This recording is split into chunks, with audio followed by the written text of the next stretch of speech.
Ipikit ang iyong mga mata at sampitin ito ng 3 beses at mababaliw siya sa sobrang pagkamis sa iyo. Hello mga guys, kumusta kayo? Panibagong araw, panibagong video na naman tayo. And sa araw na ito ay isa na namang video ang aking tuturo sa inyo na simpleng gabay o simpleng pamamaraan na makakatulong sa atin. At bago ang lahat, gusto ko lang mag-disclaimer sa mga taong hindi naniniwala at hindi gusto mga kagaya nitong video. Please skip this video and maghanap kayo ng videos na gustong gusto nyo, dahil ang video na ito ay para lamang ito sa mga taong naniniwala and gusto mag-try. Sa lahat po ng mga nagko-comment dito sa aking video dito sa loob ng aking channel, mag-ingat sa lahat ng mga nagre-reply sa inyo na dinadala kayo sa kanilang WhatsApp and Imo app upang makaiwas po tayo sa scam. Ngayon po ituturo ko sa inyo paano siya mababaliw sa sobrang pagkamis sa inyo. Ito ay pwedeng gawin sa parehas ng kasarian, babae ito babae and lalaki ito lalaki, and syempre naman sa ating babae at lalaki na mag-partner.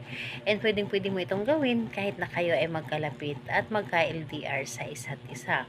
So dito po is wala tayong ibang gagamitin o wala tayong kakailanganin kundi sarili lamang natin na kailangan handa tayo at hindi tayo nagdududa sa ating dapat na gawin at buo ang loob, tiwala at paniniwala dapat ang paggawa nito.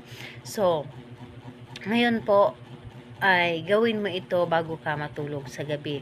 So gawin mo ito bago ka matulog sa gabi, and ayun po, pwedeng nakahiga ka, pwedeng nakaupo, basta bago ka matulog sa gabi. And sisiguraduhin lang po ninyo na tahimik ang paligid, dahil mas maganda na gumawa tayo nito yung tahimik ang paligid para mas makapag-focus tayo sa ating dapat na gawin at mapapagana natin ang ating isip.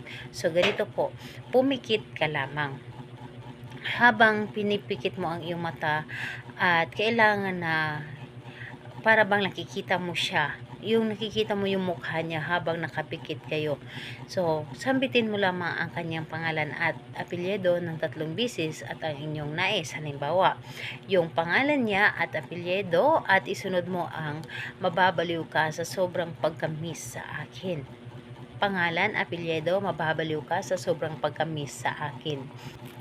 Hanggang 3 beses mo itong sambitin. So dito po, pagkatapos mo sambitin ng 3 beses ay isipin mo siyang muli. So asahan po ninyo na ang taong ginawa nito ay sobrang kakabahan siya at lagi kanyang mamimiss, yung tipong hindi siya mapakali na hindi kanya makita, dahil gugustuhin niya na lagi kanyang makasama o lagi kanyang makita. So dito sa kahit anong araw, pwede mo siya itong gawin at oras, basta sa gabi lamang, dahil sa gabi is mas mabilis ang bisa nito, lalo na kapag tahimik na ang paligid. So siguraduhin po ninyo na sobrang tahimik ang paligid kapag ginawa ninyo ito. So ayun po, salamat po sa inyo. Bye bye everyone, God bless us all.